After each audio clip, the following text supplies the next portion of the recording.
Kamusta mga parating gutom? Andito na naman po ang ate hacking nyo, ang inyong whisk taker mom. Sa video na ito, gagawa tayo ng banana cake with chalk nut.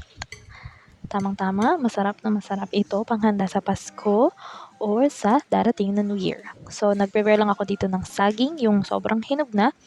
Pagkatapos ay naghanda ako ng substitute sa buttermilk. So, evap na may suka. Ilagay din ako ng 1/4 cup na wash, tapos isang itlog.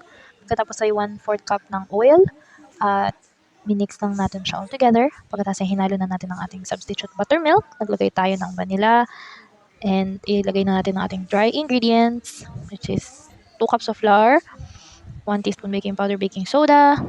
Huwag kalimutan ng asin, pambalanse ng lasa ng ating mixture. At haluin lang mabuti hanggang sa matunaw na at magsama-sama lahat ng ingredients. Huwag i-overmix, that ganito na yung kanyang texture. Pagkatapos ay mag-ready na tayo ng ating mga molder.